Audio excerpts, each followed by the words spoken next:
Well, technology markets and politics are colliding this week with major moves from chip makers, social media and AI leaders all making headlines. Joining me to discuss all of this is Brad Garsworth from Circular Technology. It's good to have you with me. Brad, let's kick in with tech company Micron. How important is Micron's outlook and what's going on at the moment?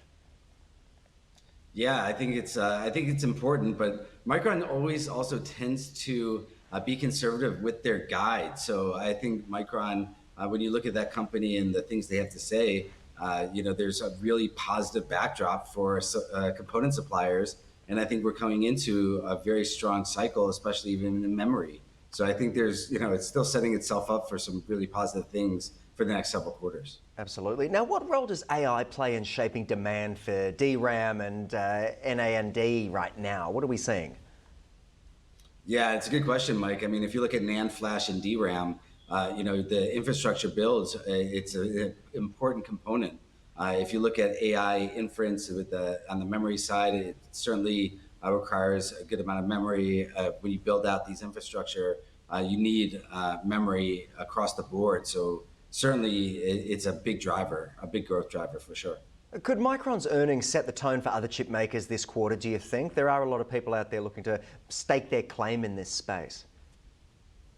Yeah, I mean, if you look at, Micron's on this off quarter, so they're a little bit, they have this in between quarter, and then you start to get it in the next 2 months from the traditional quarters. Ultimately, I think, right now for component companies, the bigger question is because of numbers going higher, have the increased numbers gotten expectations too high? And I think right now, we're still in the area where I think numbers can go higher, but right now it goes down to execution, and can they continue to keep yields where they are, keep gross margins there with pricing, and I think these companies, for the most part, will. Good, well said. Let's move over to our next topic for the moment. And Donald Trump has suggested high-profile business figures like Larry Ellison, Michael Dell, and Rupert Murdoch even could play a role in a potential TikTok deal. Finally, they've managed to work something out, or have they? Close to an announcement. I think it was on Sunday that President Trump basically alluded to the fact that you'd have Larry Ellison, Michael Dell, and the Murdoch family involved in a TikTok deal. Now, it's not a surprise that TikTok and Ellison have been in discussions previously, so that's not a major surprise. The Murdoch family is a little bit, they've been trying to get an involvement, so it looks like they likely did. I don't think President Trump would have made those comments if it wasn't very likely. So I think we're pretty much there. Now we're just waiting for the full announcement. Yeah, okay. So how do US-China tensions continue to shape the fate of the social media platform over in the US? What are you guys seeing on the ground? Yeah, ultimately, I think there's a lot of concern with, if you look at ByteDance as the parent company of TikTok, I think there's concern of them having, a lot of information of users. And that's the real reason why, the president made TikTok on the US side diversify, so there'd be a separate entity, so the Chinese parent company wouldn't be allowed to hold that information. And, it looks like obviously that's going to go through, or we're just going to wait for the terms. But I do think, there's certainly, escalations are continuing to get a little bit higher with, China and the US. If you look at even with, Alibaba recently announced their AI chip, which, takes an immediate stake at NVIDIA. It takes them straight on the low end. But then also you have the Chinese also then saying that NVIDIA can't ship some of their parts after even the US allowed them to. So I don't think we're over in the escalation between the two countries. And then there's a lot of moving parts, and this TikTok deal is just one area. Yeah, 100%. But do you think the involvement of figures like Ellison or Murdoch changed the platform's image and its influence moving forward? Could it become something a little bit different? That's a good question. I don't know if they're going to be changed or if it'll be that much different. I think it's really going to be a behind the scenes, not going to have our information or information from North America in the hands of Chinese or government officials. So I don't expect any major change from the product. Yeah, okay. It'll be interesting to see how this all pans out, especially with the popularity of the app. I remember when they took it down for only a few days and there was absolute outcry on the application itself. But let's jump over to our last topic for the moment.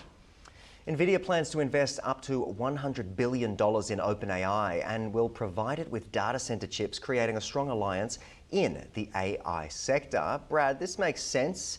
but also take us through a little bit about it. What makes NVIDIA OpenAI a strong partnership for the AI industry?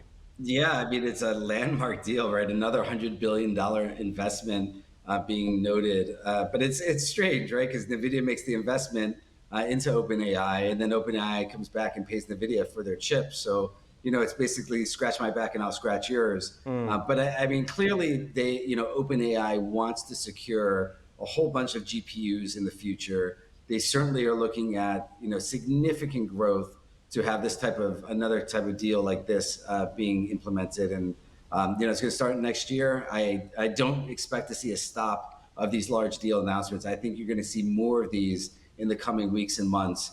So it's not over yet in terms of these large deals being announced. Absolutely, just scratching the surface. But how does NVIDIA's $100 billion stake reshape competition within AI? We know there are a few main players like this, but how does it change the chessboard, if you will?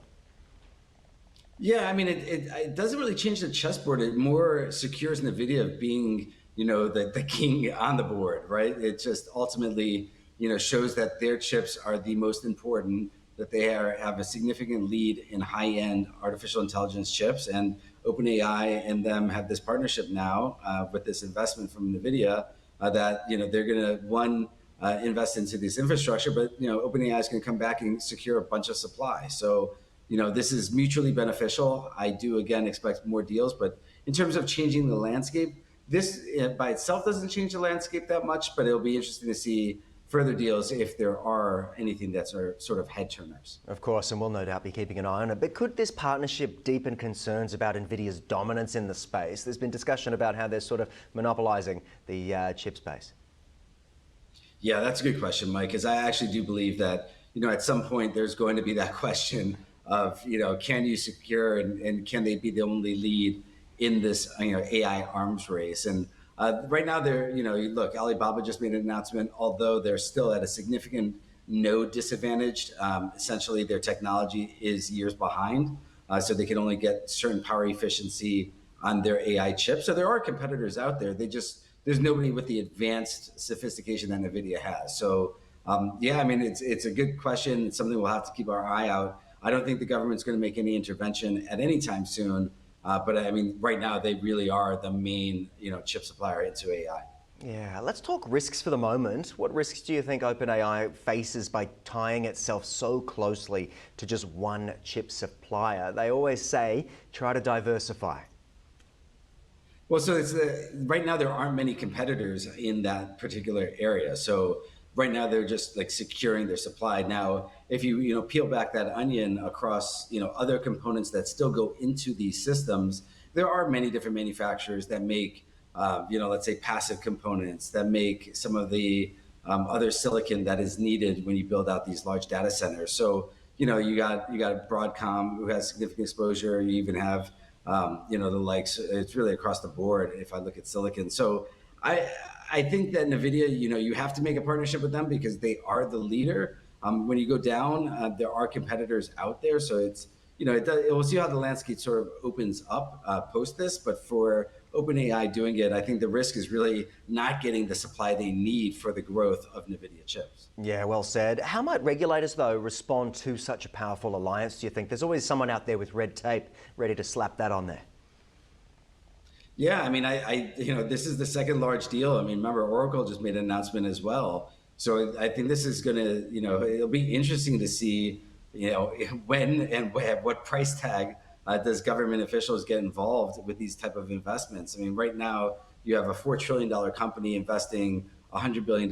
So it's, it's a sizable stake, but it's, we're not talking, double, significant or double digits type of investment. So, I think, as these deals continue to go, I think if you had, only a monopoly or a exclusive agreement where NVIDIA couldn't sell chips somewhere else, I think that would certainly raise eyebrows. We're not at that. This is, NVIDIA is still going to supply all of OpenAI's competitors on large language models. And I think you're going to see more deals for NVIDIA because NVIDIA still has the lead.